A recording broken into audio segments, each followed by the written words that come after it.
वो सब इन सब झुग्गी वालों को जिन्होंने अवैध कब्जा कर रखा था दिल्ली की सड़कों पे, दिल्ली की महत्वपूर्ण जगहों पे, बड़ी बड़ी झुग्गियों को बुलडोजर से साफ किया जाए, उनको बेघर कर दिया। तो भैया आपके घर है ना, आपके घर तो हैं, अपनी छतों पे दे दो इनको, अपनी छतों पे झुग्गियां बसवा लो ना। मकान बनाएंगे, उसके बाद फिर तुम उसको पक्का भी कर लिए, फिर उसमें एसी लगा लिए, फिर आप बिजली का बिल भी नहीं देंगे। वो कहते मेरा इसरो से बहुत पुराना नाता है। आप इसरो में बैठो, आप इसरो में बैठो, इसरो से मेरा पुराना नाता है। देखिए, जो आदमी ठेके की लाइन में खड़ा होकर रात को 10 बजे पौवा खरीदता हो, वो व्यक्ति गलती से मुख्यमंत्री बन गया तो उसका स्तर तो यही रहेगा ना जी। नमस्कार दोस्तों, तो मैं हूं सीपी में और हमारे साथ सूर्य मैथिली जी जुड़ गए हैं। और आप देख रहे हैं लगातार मैं कवर कर रहा हूं यमुना की सफाई हो दिल्ली की, चाहे वो बुलडोजर एक्टिविटी जो अतिक्रमण के ऊपर कार्रवाई हो रही है, उसी को समझने की कोशिश करते हैं। काफ़ी हर जगह जा रहे हैं हम, जो जिस तरीके की बातें सुनने को मिल रही है उन्हीं सब का जवाब लेते हैं। आम आदमी पार्टी का हर जगह वो नारा लगाते फिर रहे हैं कि वो होते तो ऐसा नहीं होता, जबकि कानूनी कार्रवाई हो रही। क्या कहेंगे और राजनीति किस तरह से आज की है?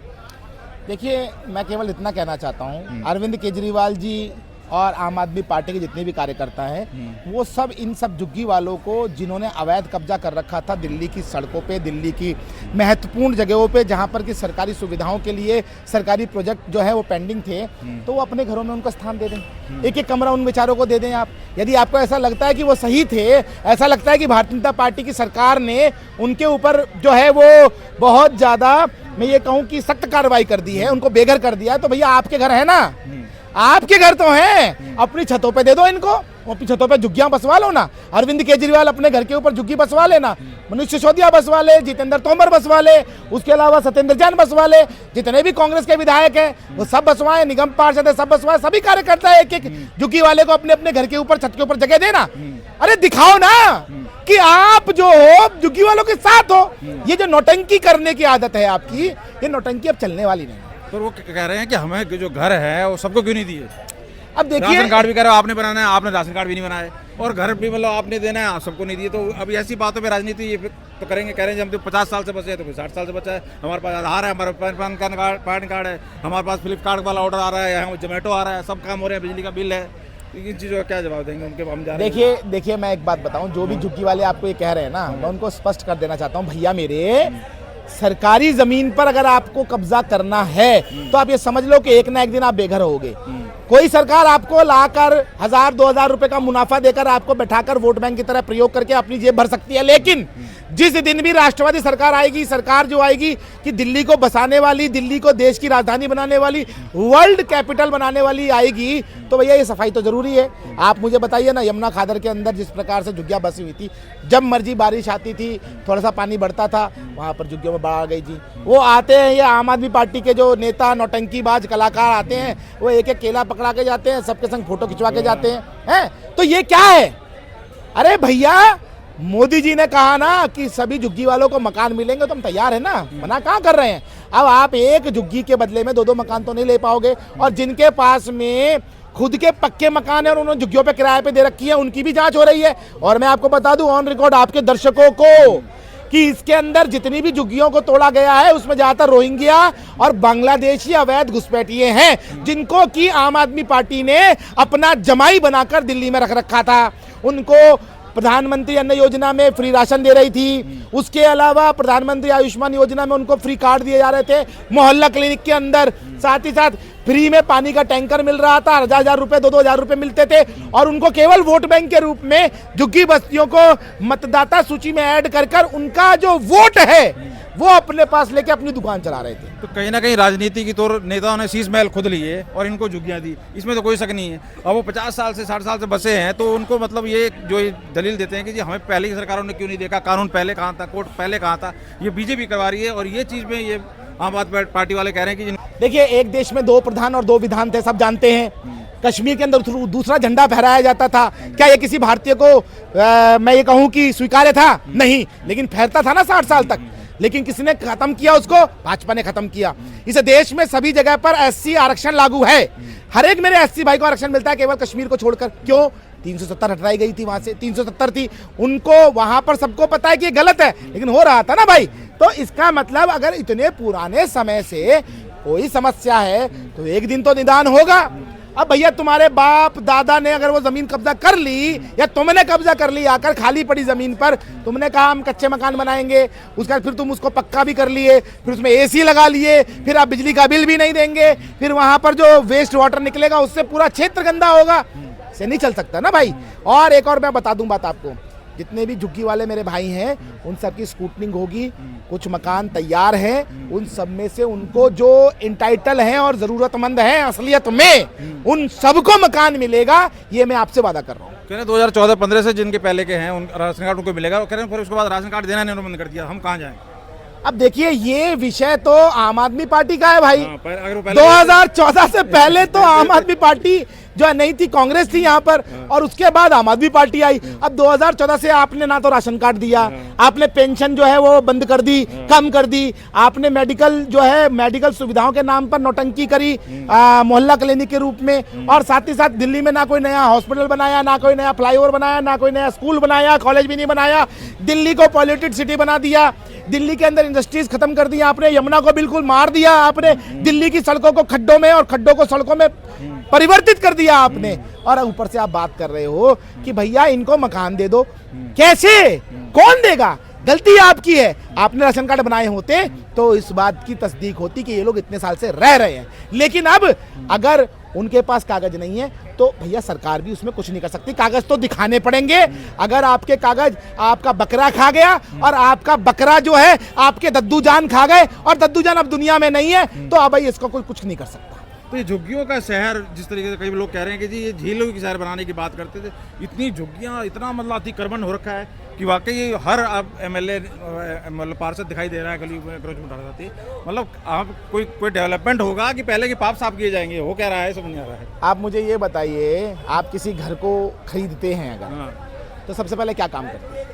क्या काम करते हैं? सफाई करवाते हैं ना। तो सफाई हो रही है भैया दिल्ली की।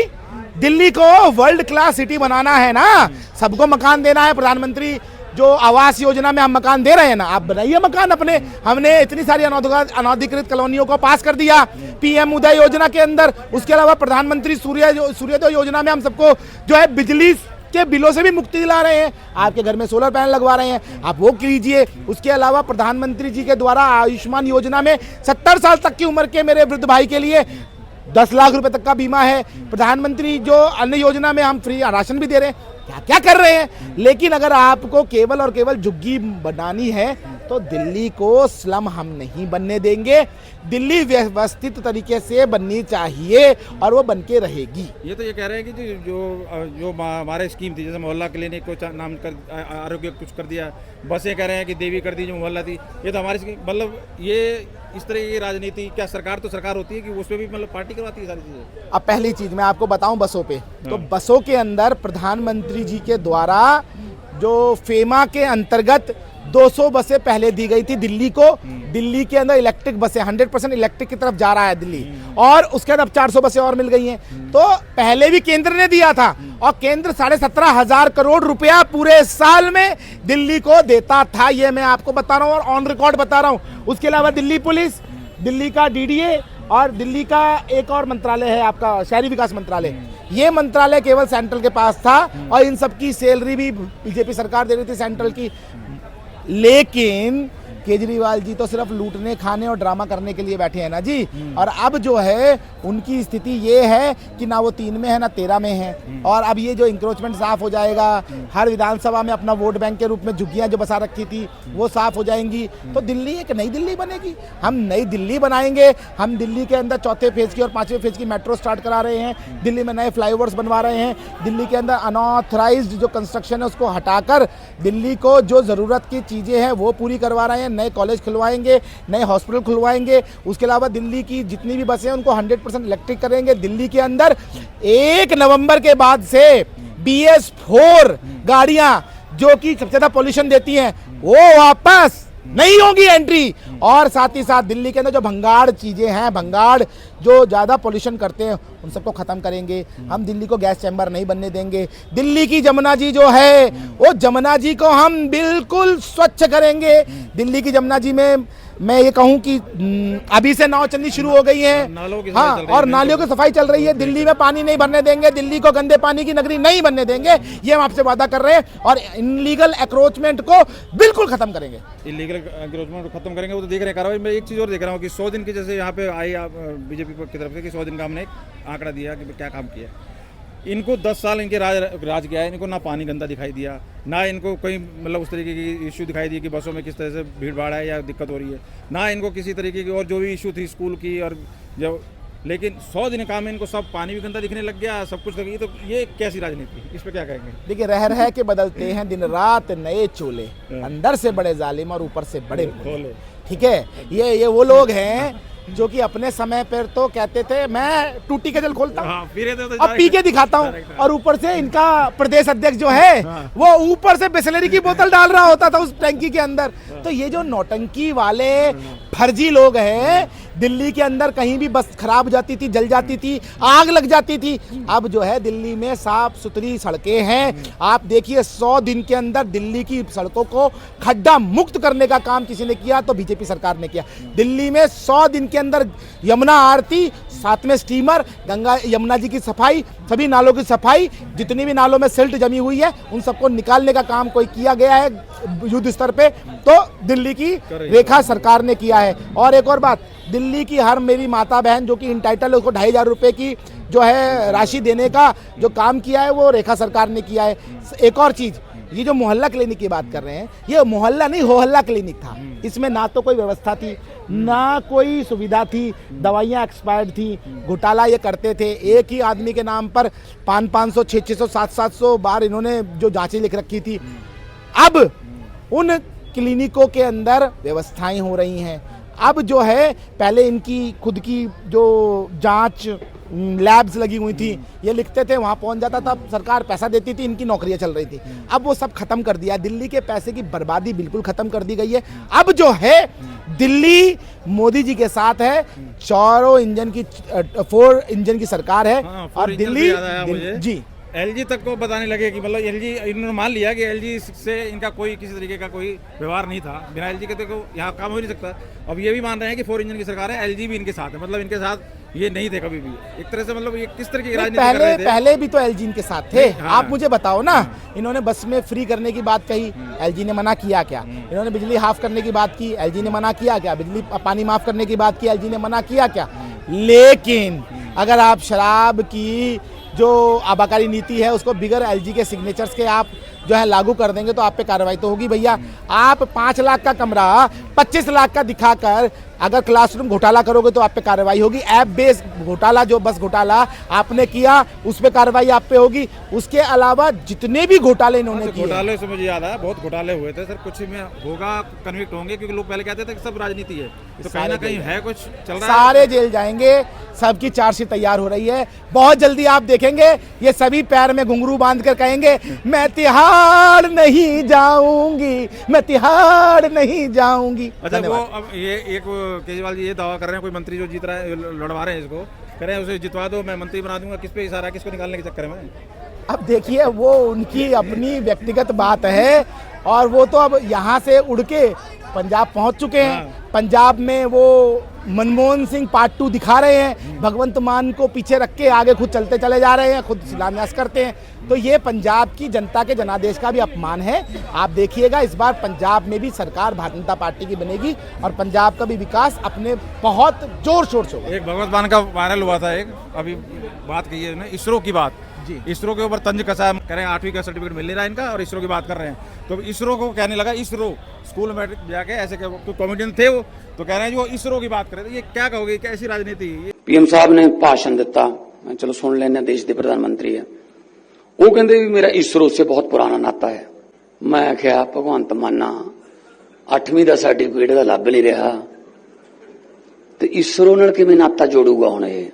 तो पढ़ाई में मैं ठीक ठाक ही था, तो हर टीचर मुझे कहता था आप इसरो में बैठो, आप इसरो में बैठो, आप इसरो में बैठो, इसरो से मेरा पुराना नाता।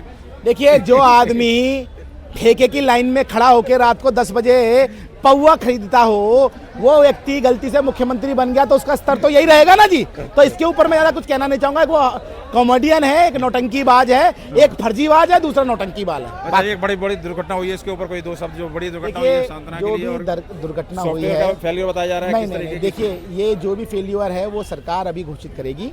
सरकार पूरी तरह जांच कर रही है। आप देखिए, पहली बार हुआ है कि अगर ऐसी कोई दुर्घटना हुई तो माननीय प्रधानमंत्री जी तुरंत पहुंचे, गृह मंत्री जी तुरंत पहुंचे, 300 लोग हमारे बीच में नहीं रहे, गुजरात के पूर्व मुख्यमंत्री विजय रूपाणी साहब नहीं रहे। इन सबकी आत्मा को भगवान शांति दे। और मेरे को ऐसा लगता है कि हे प्रभु, यदि कोई टेक्निकल फेलियर था तो उसके ऊपर भी कार्रवाई होनी चाहिए, और यदि कोई साजिश है तो उस पर भी कार्रवाई होनी चाहिए। लेकिन यदि ये ह्यूमन एरर है, पर ये तो कह रहे हैं कि राजनीति है, ये तो बर्बाते रहते हैं लोगों को राजनीति करने के लिए। बिहार के अब इलेक्शन आ रहे हैं, देखिए, इनकी बातों पे भी एक लाइन बोल दो। जिसकी रही भावना जैसी, प्रभु मुहूर्त देखी 3 पैसे। अच्छा चलिए, फाइनल लास्ट में जो भी डीडीए के फ्लैट वगैरह मिले हैं उसमें लोग कुछ शिकायत कर रहे हैं कि बेसिक चीज़ें कुछ नहीं है, तो क्योंकि इतनी मुहिम चल रही है तो कुछ सीरियसली सरकार इनके ऊपर करे, जो क्योंकि इतने अच्छे फ्लैट सब दिए हुए हैं, तो बेसिक जो इम्यूनिटी है उनके ऊपर तो कुछ अगर काम हो। देखिए, मैं आपको बता दूं कि उनके पास अपना राइट है, वो इकट्ठा होकर आरडब्ल्यू के माध्यम से अगर कंप्लेंट करेंगे डीडीए में, तो डीडीए एक एक्स्ट्रा फंड हर एक डीडीए कॉलोनी के लिए देता है। मैं भी एक डीडीए की कॉलोनी में रहता हूं। मैंने अपनी कॉलोनी के अंदर 18 लाख रुपए से वाटर रिजर्वायर बनवाया, बारिश का पानी सेव करने के लिए बनवाया है। और मैं ऐसा मानता हूं कि हर एक व्यक्ति जो ये सुन रहा है, बरसात के पानी को सेव करने के लिए वाटर रिजर्वायर आप ज़रूर बनवाइए। दिल्ली का ग्राउंड वाटर बहुत नीचे जा चुका है। हम सबकी जिम्मेदारी है दिल्ली वालों की कि उसको ऊपर लेके आए। तो बहुत बहुत धन्यवाद सुमित्रा जी।